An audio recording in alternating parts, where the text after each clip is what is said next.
In a small jungle school, a little elephant named Elmo sat quietly in the back row, staring at the blackboard.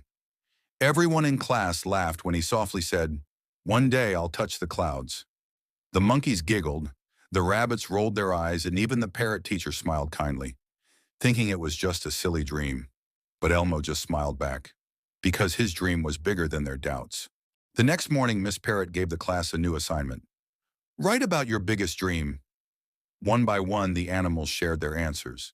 The monkeys wrote about becoming the best climbers. The rabbits said they wanted to be the fastest runners. But when it was Elmo's turn, he held up his paper with just one sentence written in big letters.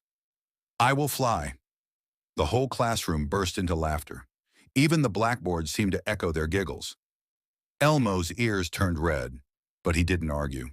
He just nodded and said softly, "You'll see." Days turned into weeks. While others played and teased, Elmo worked silently under the tall trees. He studied how birds flapped their wings.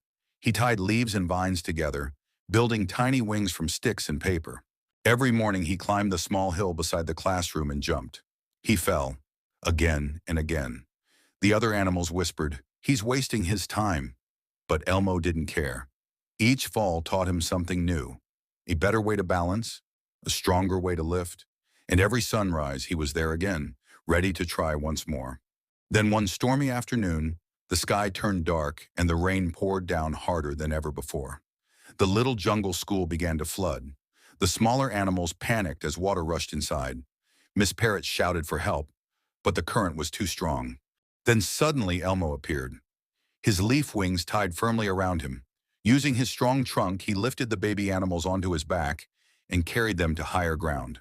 Again and again he returned through the flood, saving every single one. His silly wings might not have lifted him into the sky, but they gave him the courage to rise when it mattered most. When the storm ended, the jungle stood silent. Miss Parrot looked at Elmo with tears in her eyes and said, "Elmo, you didn't need to fly to touch the sky. You already reached higher than anyone." From that day, no one laughed at big dreams again, because they had all learned sometimes dreaming high doesn't mean leaving the ground. It means lifting others when they need you most.